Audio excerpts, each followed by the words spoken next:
Study IQ IAS, अब तैयारी हुई अफोर्डेबल।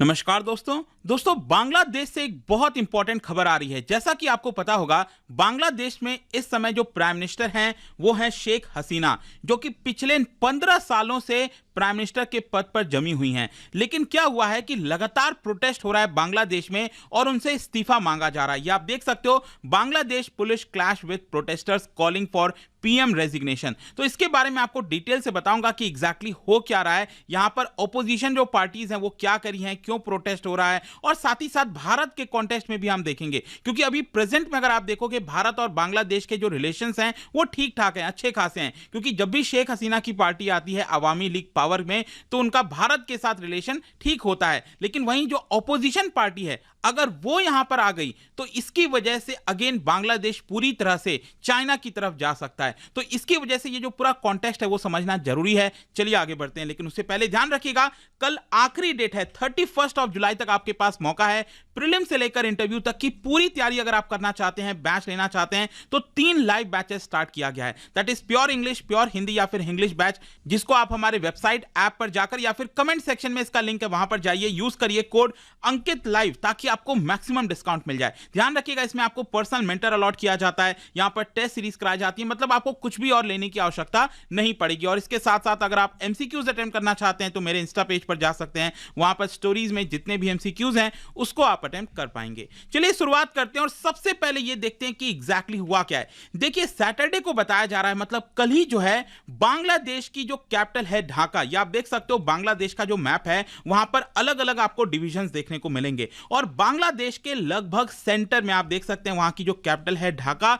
बताया जा रहा है कि वहां पर कई सारे साइट्स पर प्रोटेस्ट किया गया, स्पेशली जो उनकी मेन ऑपोजिशन पार्टी है बीएनपी, मैं आपको बताऊंगा इसके बारे में, उनके द्वारा किया गया। और बेसिकली जो डिमांड किया जा रहा है वो ये है कि जो शेख हसीना है प्राइम मिनिस्टर के पद से हट जाएं, वो अपना रेजिग्नेशन दे दें। यहां पर जो डेमोन्स्ट्रेशंस हैं वो बांग्लादेश पुलिस के साथ लगातार फाइट कर रहे थे, प्रोटेस्ट कर रहे थे। यहां पर जो बांग्लादेश पुलिस है उन्होंने रबर बुलेट्स को भी फायर किया, टीयर गैस फायर करना पड़ गया, और जो स्टोन फेंका जा रहा था प्रोटेस्टर्स की तरफ से, उसकी वजह से कई सारे जो पुलिस वाले हैं वो भी घायल हुए हैं। अब सबसे पहला तो क्वेश्चन आपके मन में यही आएगा कि आखिरकार बांग्लादेश में ऐसा क्या हो गया, क्या हो रहा है बांग्लादेश के अंदर, जो प्रोटेस्ट कर रहे हैं उनका डिमांड क्या है। तो मैं आपको बता दूं कि बांग्लादेश में इस समय अगर आप देखोगे तो जो मेन ऑपोजिशन पार्टी है इसका नाम है BNP, that is Bangladesh nationalist party. देखो, थोड़ा सा मैं आपको बैकग्राउंड बताता हूं। जैसे भारत के अंदर आपने देखा होगा 5 साल के लिए आपका लोकसभा होता है, लोअर हाउस होता है, ठीक है। लेकिन भारत के अंदर तो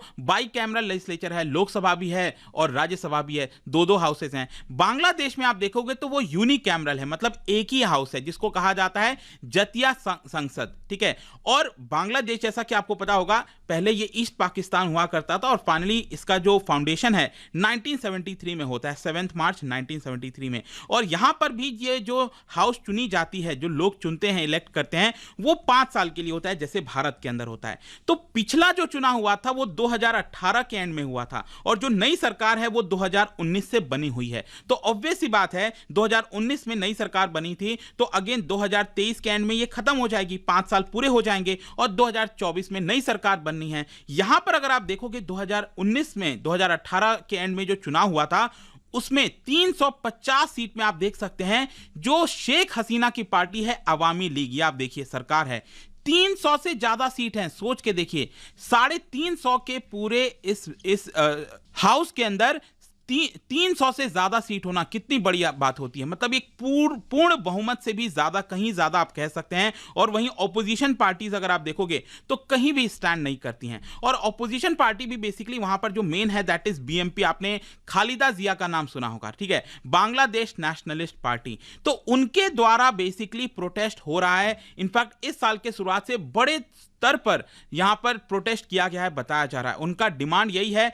कि पीएम जो शेख हसीना है उनको स्टेप डाउन कर देना चाहिए। अब क्वेश्चन ये है कि आखिरकार वो स्टेप डाउन क्यों करेगी, क्योंकि लोगों ने 5 साल के लिए उनको चुना है, और सिंपल सा चीज है, यहां पर 5 साल पूरा होगा, इलेक्शन होगा, तब यहां पर स्टेप डाउन करेंगे। देखिए, जो मेन ऑपोजिशन पार्टी है ना, बांग्लादेश नेशनलिस्ट पार्टी, उन्होंने आरोप लगाया है शेख हसीना के ऊपर कि अगर उनके कार्यकाल के दौरान अगर चुनाव होता है तो वो फेयर एंड ट्रांसपेरेंट नहीं होगा, फ्री एंड फेयर ट्रांसपेरेंसी जो होती है इलेक्शंस के अंदर जो होना चाहिए, डेमोक्रेसी के अंदर जो होना चाहिए, वो नहीं होगा। इनफैक्ट पिछली बार जो चुनाव हुआ था 2018 के एंड में, वो उसमें भी यही आरोप लगा था और जो बीएनपी है वो बॉयकॉट कर गई थी, वो कह रहे थे हम चुनाव ही नहीं लड़ेंगे। ठीक है, तो इस तरह की चीजें चल रहा था। तो बेसिकली जो बांग्लादेश नेशनलिस्ट पार्टी है, ओपोजिशन पार्टी है, उनका यह कहना है कि हम चाहते हैं कि एक केयर टेकर गवर्नमेंट बने, मतलब कि एक ऐसी गवर्नमेंट बने जिसमें सभी पॉलिटिकल पार्टीज के रिप्रेजेंटेटिव हों और उनके अंडर में एक नया इलेक्शंस कंडक्ट कराया जाए। यहां पर शेख हसीना के अंडर में अगर ये इलेक्शन होगा तो वो फ्री एंड फेयर नहीं होगा,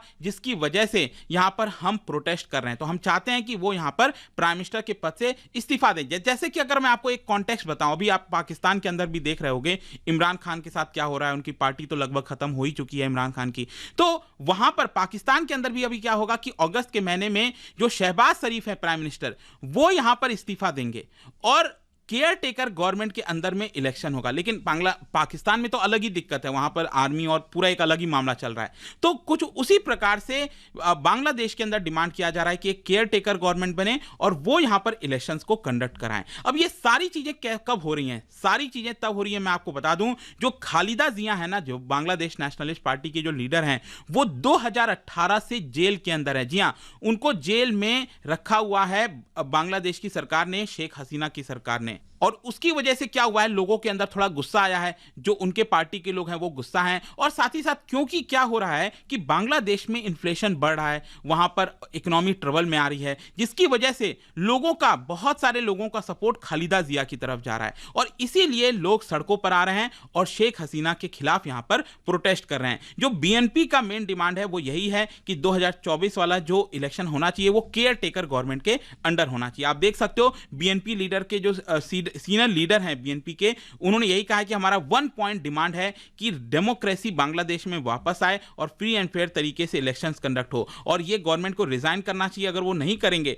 तो यहां पर भरोसा नहीं होगा लोगों को इस पूरे इलेक्शंस के दौरान। अब जहां तक ये वायलेंस की बात है, मैं आपको बता दूं, जैसा कि मैं आपको कह रहा था, ढाका के अंदर ये पूरा वायलेंस हुआ है और ढाका में बताया जा रहा है कि कई सारे रास्तों को पूरी तरह से ब्लॉक कर दिया गया था, हाईवेज को ब्लॉक कर दिया गया था और इन सारे झड़प के बीच में 4 प्रोटेस्ट मेन साइट से ढाका कैपिटल के अंदर, एक बड़ी बात हो जाती है किसी भी देश के अंदर कैपिटल में अगर इस तरह से प्रोटेस्ट होता है। और जो क्लैश हुआ है इसकी वजह से बताया जा रहा है कि 20 पुलिस ऑफिसर्स इंजर्ड हुए हैं और 90 जो प्रोटेस्टर्स हैं उनको कल ही यहां पर अरेस्ट किया गया है। अब क्वेश्चन यह है कि शेख हसीना की जो सरकार है उनके खिलाफ चल क्या रहा है? देखो 2009 से, जैसा कि मैं आपको बता रहा था, 15 सालों से शेख हसीना सत्ता में है और उनके ऊपर पिछले कुछ सालों से आरोप लग रहा है ह्यूमन राइट्स अब्यूजेस का, करप्शन का। यहां पर अथॉरिटेरियन जो रिजीम है वो उसका आरोप लगाया जा रहा है शेख हसीना के ऊपर। यहां पर जो डेमोन्स्ट्रेटर्स हैं जो कि ऑपोजिशन पार्टीज के द्वारा लीड किए जा रहे हैं, दे हैव इंक्रीजिंगली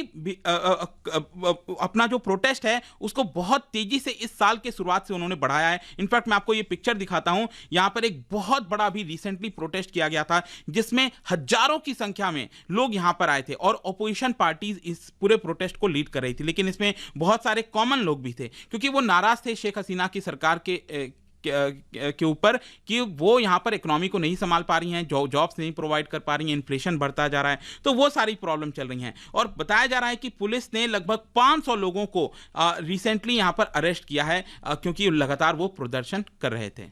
लेकिन देखिए यहां पर एक और चीज हो गया है। यहां पर क्या हो रहा है कि बांग्लादेश की जो सरकार है जो प्रोटेस्टर्स को अरेस्ट कर रही है, इसको लेकर जो वेस्टर्न गवर्नमेंट है वो बांग्लादेश को क्रिटिसाइज कर रही हैं। उनका कहना है कि यहां पर जानबूझकर जो ऑपोजिशन है उनको अरेस्ट किया जा रहा है थाउजेंड्स की मात्रा में। यहां पर एक्स्ट्रा जुडिशियल एनकाउंटर्स जो होता है वो यहां पर किया जा रहा है शेख हसीना की सरकार के द्वारा, और जो भी लीडर, ऑपोजिशन का लीडर आवाज उठाता है शेख हसीना के खिलाफ, उसको गायब कर दिया जाता है। ये सारे आरोप वेस्टर्न गवर्नमेंट यहां पर लगा रही हैं। इनफैक्ट मैं आपको बताता हूं, यूएसए ने तो सैंक्शंस भी लगा दिया था बांग्लादेश की सिक्योरिटी फोर्स के ऊपर। बेसिकली क्या है, बांग्लादेश में यहां पर एक एलीट रैपिड एक्शन बटालियन है जो कि इस तरह एक बड़ी सिक्योरिटी फोर्स है, बहुत सारी पावर दी गई है जहां पर वो बड़े बड़े लीडर्स को अरेस्ट कर लेते हैं। तो 2021 में क्या हुआ था, यूएस ने ये जो रैपिड एक्शन बटालियन है और साथ ही साथ 7 उसके जो सीनियर ऑफिसर्स हैं उनके ऊपर सैंक्शंस लगा दिया था कि वो यूएस वगैरह ट्रैवल नहीं कर सकते। तो ये सारी चीजें यूएस ने ऑलरेडी लगाई थी। और मैं आपको ये भी बता दूं,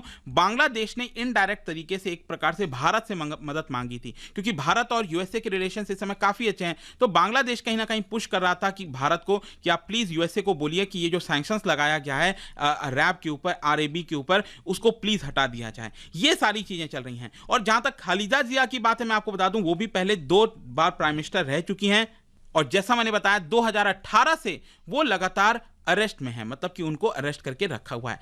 अब फाइनल यहां पर क्वेश्चन यह आता है कि भारत और बांग्लादेश का क्या। देखिए यहां पर भारत के लिए चिंता की बात है, there is no doubt about it. क्यों? क्योंकि प्रॉब्लम क्या है कि दिल्ली का इस समय अच्छा रिलेशन चल रहा है, ये प्रॉब्लम नहीं है, दिल्ली का अच्छा रिलेशन चल रहा है, लेकिन जिस तरह से प्रोटेस्ट हो रहे हैं, यहां पर खालिदा जिया की पॉपुलैरिटी बढ़ती जा रही है, उसकी वजह से डर है कि कहीं ना कहीं अगर मान लो शेख हसीना की सरकार गिरती है तो इसकी वजह से दिल्ली को परेशानी हो सकती है। अगर हम भारत के पॉइंट ऑफ व्यू से देखें तो जो शेख हसीना की सरकार है इस समय वो बेटर है। क्यों?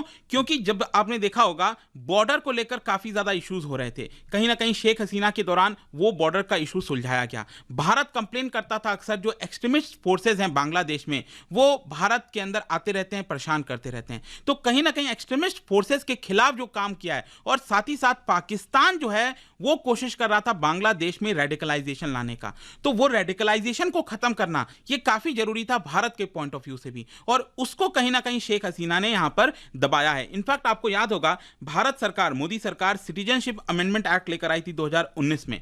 इसको लेकर बांग्लादेश बिल्कुल भी खुश नहीं था, ठीक है, क्योंकि वो एक प्रकार से डायरेक्टली अटैक था बांग्लादेश के ऊपर। कहीं ना कहीं उसको नजरअंदाज करते हुए भी यहां पर शेख हसीना ने मोदी सरकार को या भारत सरकार को एक प्रकार से सपोर्ट किया है।